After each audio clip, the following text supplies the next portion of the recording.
I'd like to welcome everyone here to this afternoon's session. This session is called Assessment Strategies for Your Online Course, and we are lucky to have Andrea Rains from Kinesiology here to talk to us about some of these strategies. So I'll pass it along to you, and thank you for being here, Andrea. Thank you, Chris, and thank you all for joining this afternoon. I would like to just take a second to commend Chris on the effort that he puts into gathering presenters and speakers and really kind of just championing the schedule and making it all work and figure it out. That's a lot. And he's still available pretty rapid fire to answer questions and solve problems. So I really do appreciate him for that. He comes to me at various times and asks if I'll present. Of course, I don't mind to do it at all, but I don't really ever have anything particular in mind. So I guess he either kind of sees where he feels like the need is, or definitely he has gathered some information from our informal conversations like, hey, why don't you talk about this? And so I appreciate not having to make one more decision because I really do enjoy this. Um, so thank you all for joining, and thank you, Chris, for continuing this work. We appreciate it. Thank you. I appreciate it. So, like Chris said, my name is Andrea Rains. I am an instructor in the Department of Kinesiology within the school, soon to be College of Health Professions and Wellness. I serve as the kinesiology coordinator for the school's Center of Best Practice in Teaching and Learning, as well as various other hats and roles. But my heart is teaching, and I teach some online, I teach some hybrid, and I teach some face to face and in person. So the topic of today's session is assessment strategies for your online course. What I did for this is I took some various assessments and strategies and tried to streamline that to not only what works for me in a face-to-face or hybrid or remote version, but also just for those truly 100% online courses. So some things are going to be a little more relevant than others. Some things, might need a little bit of tweaking strategically to work into your courses. But my hope is that you come away today with some fresh ideas, and maybe that there are things that you're doing that I don't mention that you might want to share also with the group. As far as questions go, you can drop those in the chat. You can feel free to chime in at any point. I'm pretty flexible, and so I will just go ahead and get started. So in thinking about assessment and assessing, there's different types of assessments. And so the different types are assessment for learning, assessment of learning, and assessment as learning. And when you think about assessment, it can be a little bit of a unfamiliar topic for some, a little dry topic, a little concerning topic, just because there's so many different types and schools of thought, and it can be overwhelming as far as where to start. But thinking about what the purpose of the assessment is, for me, is very important.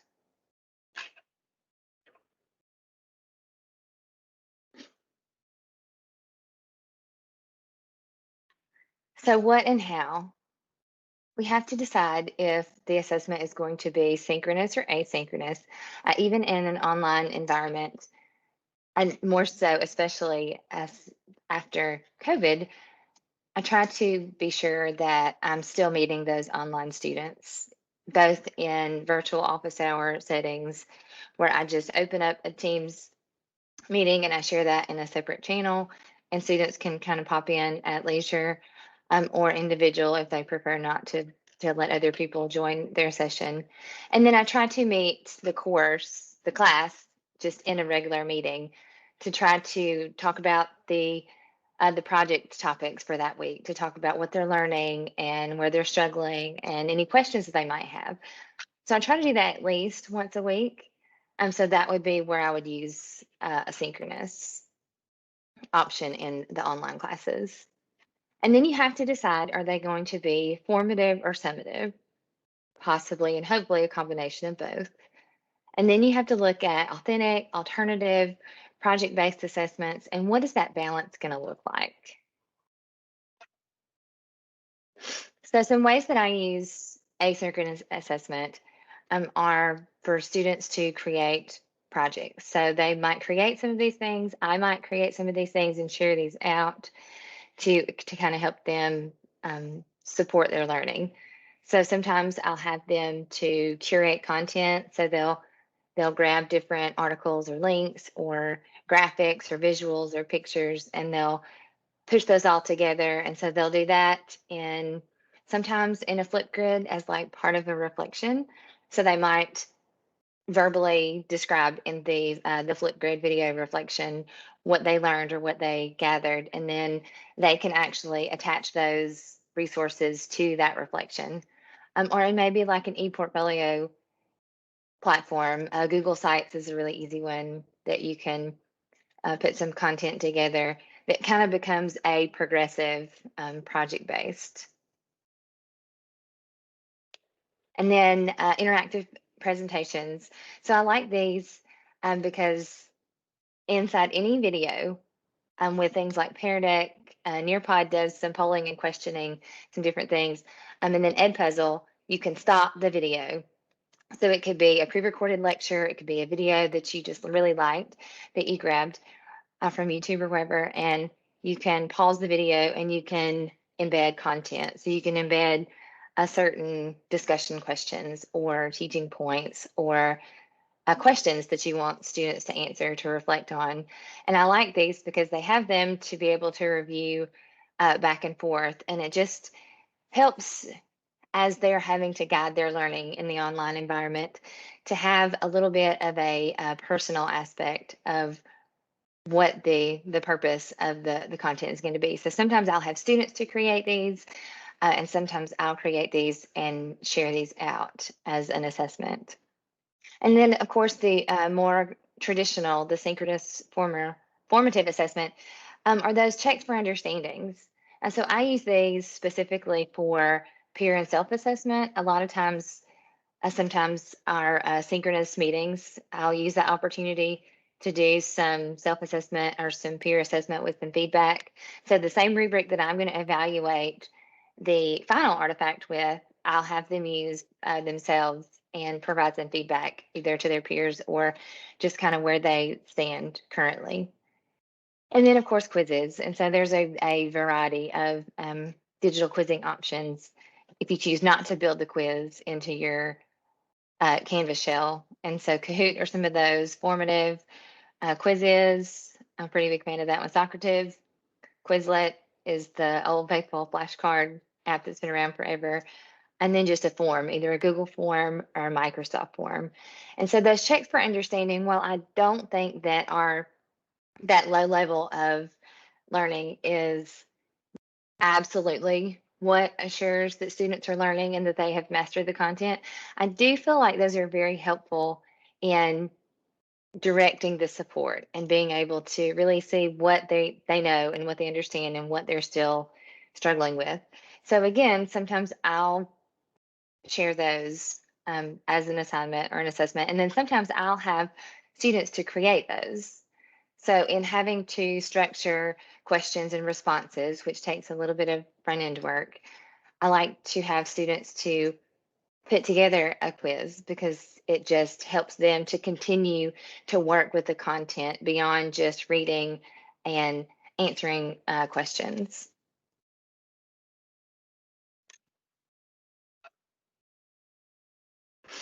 When I'm thinking about assessment, I like to use this student choice matrix. And so for the majority of the rest of our time together, I'm going to be talking about how I provide students choice. So in thinking about how the technology is used and why the technology is used, I try to be sure that I'm pointing it back to how it supports learning, how it improves learning. So you can see this lowest level of substitution. If that's all, that yes, I absolutely can share these resources later, gladly. So if the substitution, if that's the only level that I'm getting to, and while that's a start, I don't ever want that to be where we stop, because if you think about a traditional assignment and how we digitize that, that is that substitution level, which is really just kind of that remembering level if you think about Bloom's taxonomy. As you move up to the next level, augmentation is beginning to improve what is just a substitution in some way or another. And now, naturally, you have to begin with the base and you work your way up each level of this student choice model. But then, as you think about augmentation, then you want to look at modification and eventually work your way up to redefinition, because redefinition is where the technology is really being used to support learning because it's doing something that could not be done before in the lowest level of traditional assignments. Not that there's anything wrong with doing them in a traditional way, but if you're thinking about how the technology supports learning, this is a really good guide that kind of helps me to fill in the blanks for what kind of choices do I want to give students. Probably something that might frustrate students a little bit at first about my teaching style is that I don't say you absolutely have to use one software or one platform. I like to give them choices, I like to give them options. And I think that unfortunately, sometimes in education, students are so trained and ingrained to do things based on a certain set of um, instructions and criteria. And I do try to make sure that functionally I'm helping them to troubleshoot some of those problems. But I definitely love to be able to give them some options. So they're going to have to troubleshoot a little bit. So not only are they having to look at the content and pull out what's important and apply that into creating something digitally, but then they're having to pilot and troubleshoot a couple of different options. And that creates some frustration at times because it doesn't work like they want it to, or they have to do a little bit of research to be able to figure out what's not working or why it's not working. And sometimes that means that they scrap one completely and move on to a different one. But I think in that productive struggle, if I can get them through that first productive struggle, typically what happens is they begin to create some really great things. And students don't love that, unfortunately, because yes, they absolutely want the answer.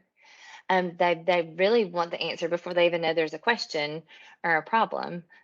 So I think just continuing to motivate and encourage and support students to be willing to try and to be willing to fail is really important for me, for assessment especially. So choice boards is something that I stumbled upon, I guess, or ran down a different rabbit hole in some of my research and some of my professional learning network time. And I love the idea of choice boards because it does exactly what my heart is for assessment is it's giving them options and not tying them into one absolute cookie cutter way of having to create something or compose something. So giving them some freedom gives them a little bit of voice and choice, but it really creates agency in them that pushes them out of their comfort zone, but also forces them to really be able to better apply the content and the concepts. So first, when you're creating choice boards, what I do is I'm looking for how can I give them choice? How can I vary the components of the board? How can I differentiate? And then having to front load the process inside each board so that the hard work is done on the front end. A couple of examples of choice boards. Here's a multiple intelligence choice board. So sometimes giving them some choice specific to maybe there's a intelligence they feel like that they cater to more. So maybe in some conversation synchronously or in some survey, you find out, or I would find out that students preferred or felt like they preferred a certain intelligence over another. So they might choose whatever the assignment or the assessment is that I've created in that space. What typically I find is that students arrive at the end result that they're a combination so that they're not really one, but designing this universally and then strategically planning which ones or which order that students will complete them in helps them to kind of arrive at this area. So how do we differentiate with choice boards? Sometimes choice boards are organized in typically in 9 squares, kind of like the example that you see here. Here's an example of how it's differentiated specific to learning style preferences. So in a tic-tac-toe model, if you think of it that way, then that middle section can be a free space. I've seen it used as a bonus space. I like to use it sometimes as the required space. So maybe that will have the video lecture or the ed puzzle or something in it that they have to consume that information first. And then after they've consumed that information, they choose 2 other spaces to complete their tic-tac-toe grid. And that might be by the end of the unit, by the end of the module, or by the end of, whatever that designated time is. So it doesn't have to be a completely different choice board for every single module, but it absolutely can be tweaked just a little bit depending on what the tasks are. So a way to differentiate this then would be maybe to complete any 3. So instead of it being in order, maybe you let students complete any 3. So if they really just are thinking, more verbal, maybe you would structure it in a way so that they could choose those. And then maybe you could also assign tasks based on readiness. So based on feedback from a needs assessment survey, you could decide which tasks you wanted students to start with. And so that could be individualized again and personalized based on their need and where they were. You could also do different boards for different readiness. So there could be a completely separate choice board with some less complex tasks and then work their way up into the higher level task and choices. And then, of course, this example is differentiating based on student learning need. Regardless, changing up the way that the activities are organized and then giving students some choice, I think, is really what makes it the most powerful. Probably the one I use the most often is the tiered difficulty. So within one board, instead of doing separate boards, within one board, there are different point level questions. So you have to get so many points by the end of the module or by the end of the unit. But students can choose if they wanted to do all lower level tasks and had to do a lot more of them, or if they're going to do some combination. Maybe, they might choose to go, yes, absolutely. I'm more than happy to share these. Maybe they're wanting to stay at a certain level. And then maybe as they progress, you challenge them to maybe choose one from the low point and one from the middle and then one from the last, or maybe all from the highest points, definitely. But I think that for me, if I can do one board, even if it has more than 9 squares, then I can kind of help them to see what each would look like. So of course the points reflect the complexity of the task and it could be the lowest points on top and the highest points on bottom or vice versa. That's really kind of up to you and your preference. And then I love the idea of the option for a bonus. So a struggle that I find in assessing students is that they are ultra motivated by the grade or unmotivated by the grade, but the grade becomes the focus. It becomes the prize. And when they feel like they can't reach the grade that they want, sometimes there is give up or pushback or struggle. So I like the idea of the bonus. So you are aiming for whatever your total points are going to be. And you have, of course, rubrics that would be used, for each of those areas to determine the points. And so there's always students who want to ensure that they get the highest grade possible. And so they can choose an extra, and you can even identify how many extra things that you let them do, to be able to apply those bonus points. So I do like the bonus point option. So an example of a tiered point choice board. Here's another one that you can see has more than the traditional 9 squares. So there are, and this one is flipped from the previous example that you saw. So there's 5, 2, and 1 point boards. So your 5-point choices are obviously the most complex. And then you work your way down the list into your 2-point choices, and then again into your 1-point choices. So it's definitely much less about what's in each of these as how you have identified those levels of difficulty or complexity. Okay, sometimes you might want choice boards that are similar in complexity. So the point total might be the same for each of them. So in that case, it would be like the tic-tac-toe example. There would be a middle, a starting point. And so that would be like the only absolute required one. And then you determine how many additional ones you want students to complete, what that timeline looks like. Of course, that difficulty needs to be similar. One example that I really liked was, oops, giving the students the board as a template. And so based on the choices that they choose, their links go directly into the template. Of course, if they're pasting links onto the board document, then you would have to make sure that the links, the share settings were set so that you could see them. I know sometimes that's a little bit frustrating when you're sharing links instead of actual files, is that at times for whatever reason, they're not accessible. So that is a little bit of a headache, but something that, is just what I know is going to be a need to be sure that we're addressing.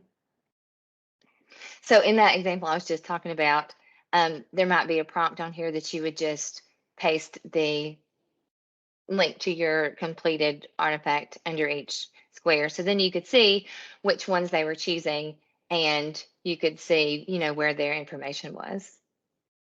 Here's an example of a show what you know choice board. Invent the quiz. So I mentioned that already. That can obviously be a space in the board. 3, 2, 1, just as a quick 3 things you learned, 2 questions you still have, 1 thing that surprised you. You can have students to draw things, experiments, skits, TED Talks. Gamification is huge, and so if you're comfortable there or willing to help students to navigate their way through, what I have to try to do though is anything that's going to be a little bit outside their wheelhouse. Be sure that I'm continuing to encourage and support progress over perfection. So most things that I'm assessing are not a one and done. So there's probably similar things along the way. And so for some things, maybe to get an A in that percentage, that weight category, there should be progress from one to the next. Sometimes I allow redos. So I try to be sure that if it's something that's going to be less familiar, that I'm giving enough grace and flexibility for them to be willing to try something new.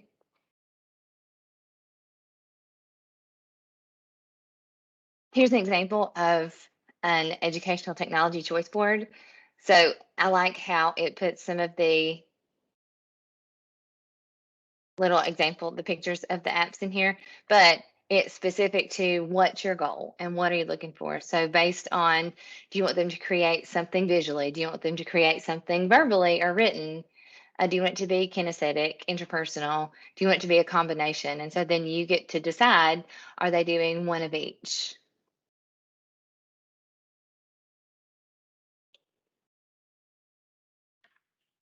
Here's another show what you know. I love Canva that creates easy infographics. They download for free. They look really nice. They're pretty easy to navigate. Screencasts are something that I use a good bit, and that's just a voiceover, a presentation. So there's lots of ways to do that. I love that PowerPoint lets you record the presentation over top of the slides.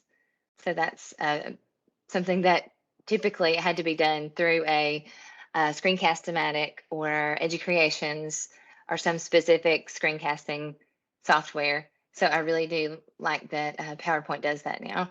Flipgrid is probably one of my favorite, one of my fallback. It's something that I see because verbally, when students are expressing understanding or reflection or summarizing something, I see more come out in what they don't know or what they're confused about and their mannerisms and the way that they share than I would in something that they're writing. What I found is that I have to be sure that I'm balancing each of these because everyone doesn't love everything that I love. So I have to try to keep that in mind as well.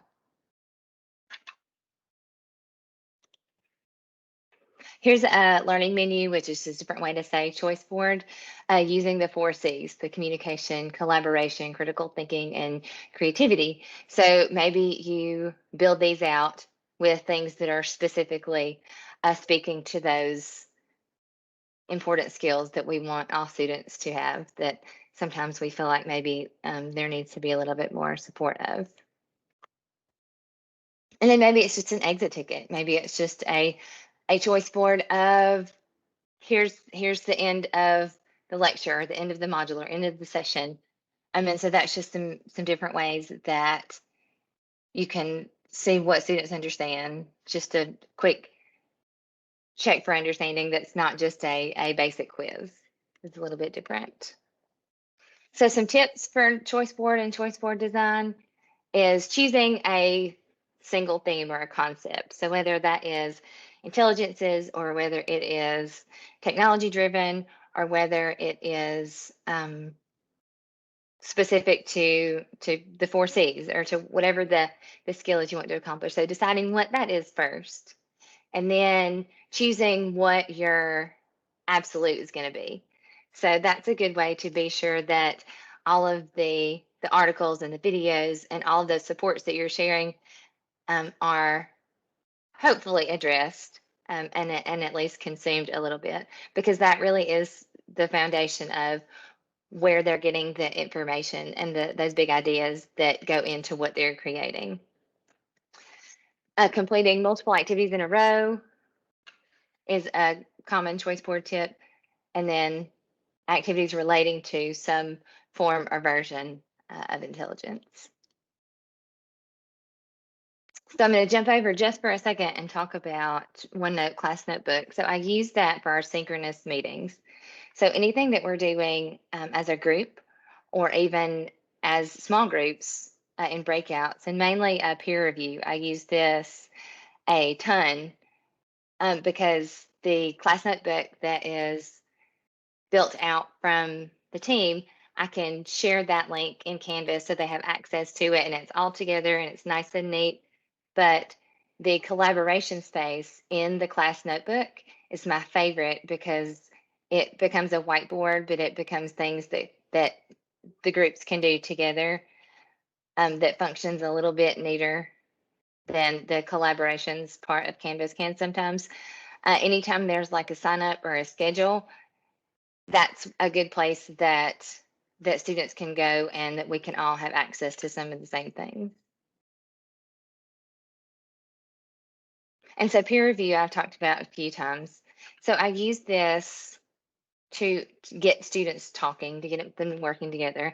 And I get more questions than not, and you all may hear some of these things too, that they want an example. They want my version, my crafted and created version of what I have interpreted to be correct. And what I find over and over again is if I give too many examples, then it puts them in a box. It ties their creativity because then there's the assumption that their end product should look like mine. And so I try not to stifle that creativity. So I try to give lots of support and lots of feedback and kind of ask guiding questions, but I try not to give them the absolutes. So the peer review kind of helps them to see what each other's interpretations are looking like. And that works really well in the collaboration space in OneNote. And if it's something that I want to do, that they share that then in Canvas, then I have to decide, if that's going to be completion graded or just something that we're doing as part of the class. But I distribute that rubric, so they each have their own copy, so they can mark it up or annotate or highlight on it, and then give some feedback to whatever that is. Sometimes with my hybrid classes, I'll use that same thinking and they'll swap. So they'll have to look at more than one person's and give some feedback and mark up on a rubric for specific items. And all that does is just give them some reassurance, some confirmation, and it gives them a fresh set of eyes. For projects that go beyond traditional assessment, so if I'm thinking about, where I'm headed next and things that I'm going to continue to try to build into my arsenal of assessments, looking at sketchnoting, I think is really awesome, because being able to visually depict just in writing, words and images and things that can help make it make more sense, just gives students a different version of how to continue to work with the content. Podcasting, we were talking about podcasting before this presentation, and I was very late to the podcast party, but I'm a huge fan. So having students to write enough of the script, have enough of an outline so that they can speak, I think it helps in talking points. I think it helps in discussion. But just like in digital storytelling that I do currently, I feel like that writing the script to determine what you want to be said and where that focus goes just helps students to continue to look at the content and then consume the content and see it again and pick it apart and put it back together in ways that are meaningful to them. The Ignite talks, the Tell Me a Story. I love this. You get 5 words per slide, I think 20 slides max, and 10 to 15 minutes per student. And they have to tell you a story about whatever their topic is. So I think that's something that looks like something I'll explore next. And I use Flipgrid currently, but something that I continue to explore beyond how I typically use things.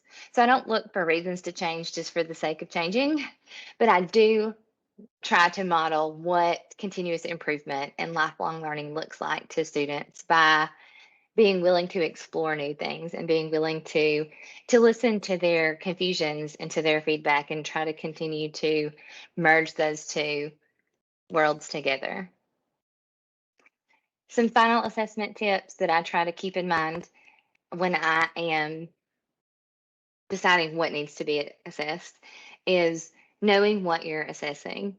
So I think that it can be very frustrating. I can recall as a student that I felt like the content of what I had created and worked really hard on maybe was not evaluated as closely as the logistical and the technical aspects and even the writing conventions. And if that's important and if there are, standards aligned and outcomes to your courses that indicate that, I definitely think that, those have value. But I think that really giving good feedback on the content and really evaluating the content is what should be more important than functionally did it work perfectly. Because I don't know about you, but I can think about several times that whatever the thing is that I have created didn't work like I had anticipated. And the content I feel like was there, but maybe functionally it didn't work as perfectly as I wanted it to. So I try to keep that in mind when I am creating and building out assessments. I try to remember that some things need a rubric score, some things need just a letter grade, some things for me need just a completion, and then some things maybe need a percentage, and deciding what that is and what that looks like, and then communicating the reasoning for that, I think is very important for me. I try to make sure that my assignments are aligned to standards that are mapped to my course. So while there are some of those rubric areas that I've mentioned that may address the technical, the logistical aspects, I do try to make sure that I am planning assessments and I am assessing learning based on what those key competencies are that I have pulled out of those standards as being the most important.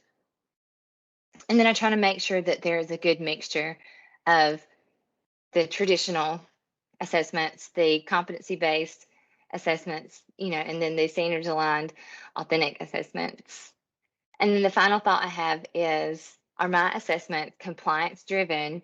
Are you doing it because I said to do it, which is probably a given, or is it progress based? And I think for me, continuing to emphasize that I don't expect perfection and that my assessment methods are not critically looking for what's wrong, but instead trying to emphasize what's being done well and then balancing that feedback to create a better product.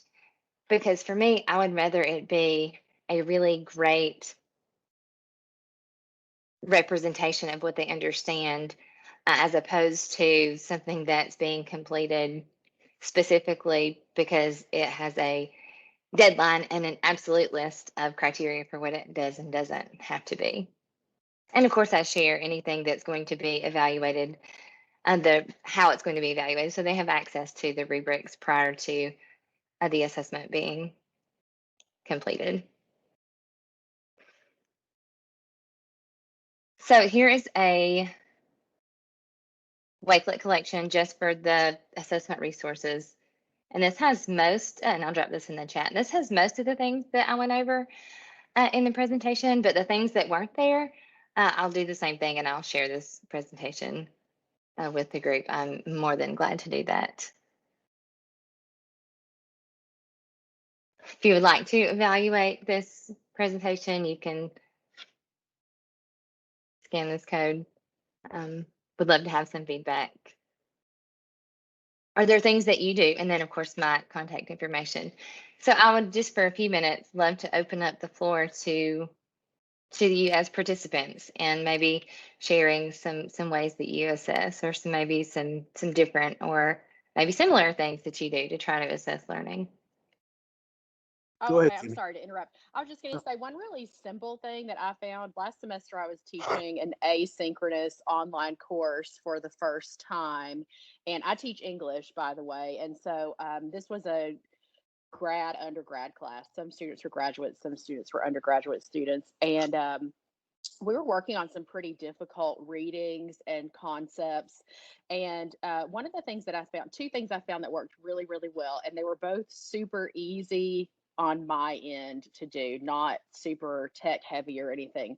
One was for the assignments, instead of just posting the assignment sheet, like you've got to write a paper and it's got to be this long and it's got to have these components, I posted the assignment sheet, but I also just recorded myself talking on the screen about the assignment sheet. So on the Right, screen, all the students could see was the assignment sheet.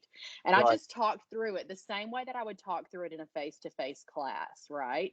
Okay, so here's the due date, here's this, here's that. What I mean when I say you've got to have a works cited and a working bibliography, right? All of those things. And the students actually kind of came back in our weekly discussion board posts, because I monitored those as well and always commented on them, came back and said, that was really great. That just having that recording and being able to go back to it as many times as I needed to as I was working on this paper was really helpful. And that was a super easy thing. I didn't have to have my hair done. I didn't have to have makeup on. I could be wearing my pajamas because they couldn't see me. They could just see the assignment sheet on the screen, and that worked really well.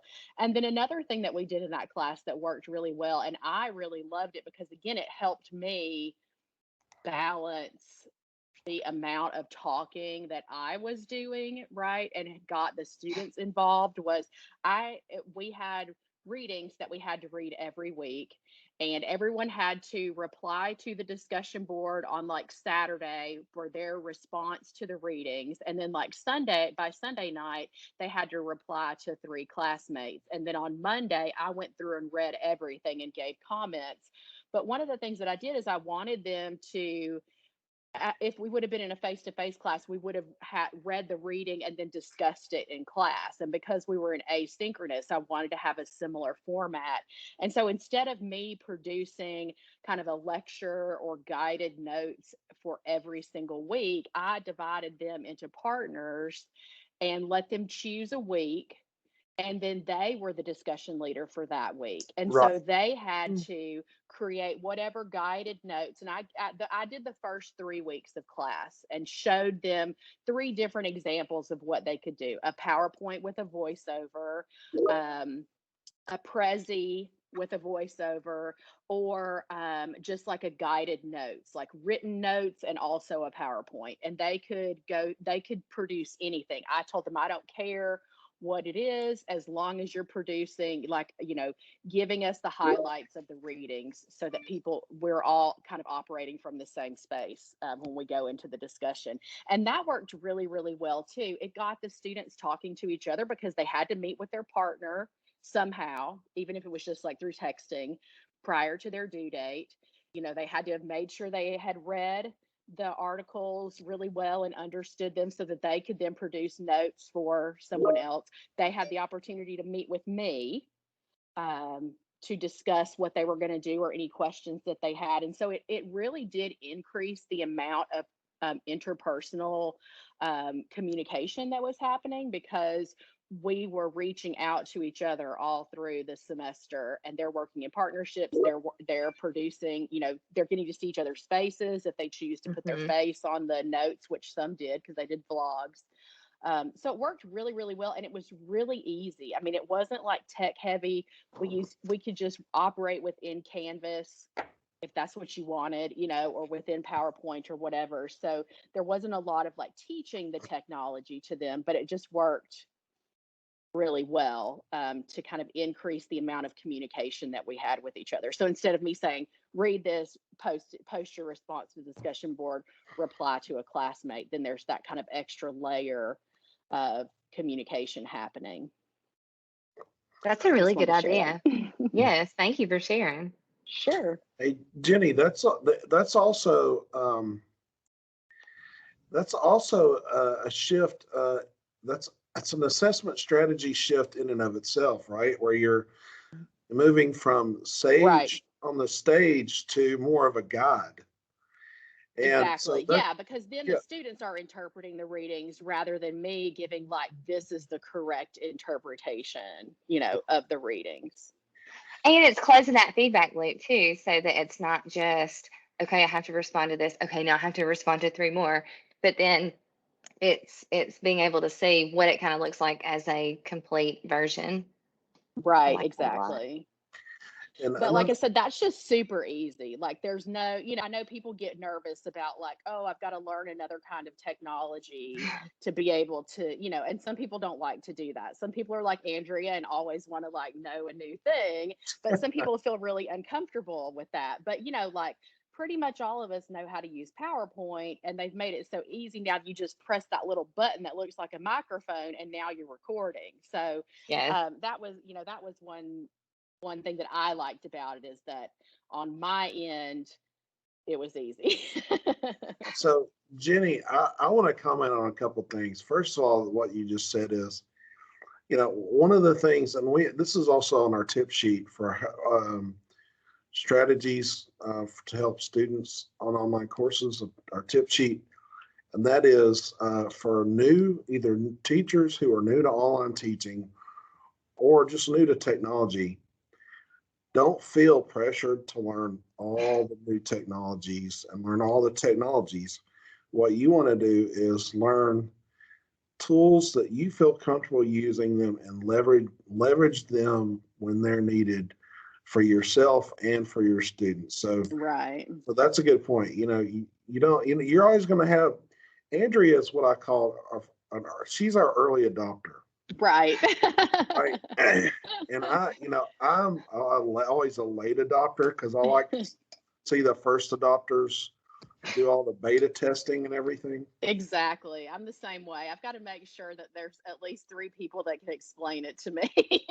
Right. And then the other thing you mentioned was, simply recording yourself talking about the course. Another thing that I used when I was still teaching full time is when I taught graduate level comps writing courses.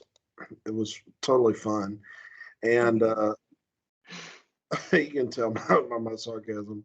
But one thing that I would do when I would provide feedback is obviously you have the rubric and you have all the marks on their paper, but then what I would do is pull up their paper on my desktop and record my audio of me going through and talking about every single comment that I made. Mm-hmm. Every single point that I made. And the reason for that is there are two different types of mediums. One is text and one is voice, and very different types of meanings can be passed from text alone and voice. Because I mean, I can't tell you how many text conversations I've gotten into people with people when I just completely misunderstood what they were trying to say. And so students can easily misinterpret the tone of your voice or the real point of your mark. And so I always wanted to explain to them exactly what I meant, which is what you were doing in your assignment instructions. So. Yeah, I agree. Thank you for that. I think again, it's super easy to do tech wise, right? Like it's really easy just to open, I did it in Teams. I just opened a Right. Teams meeting with nobody in it but me. Right. And did the share the screen so everybody could see it, pressed record, it went to wherever it is that it goes in Teams later, and I just drug it and put it into the class. And so, I mean, it really was super super easy. And that was the thing, is if it's your first time teaching a course or your first time teaching it in a particular format, you may feel like you don't have the opportunity to, like, now I'm teaching it again in the fall, and now we're going to do some fancier things because I made it through one semester, right? Yes.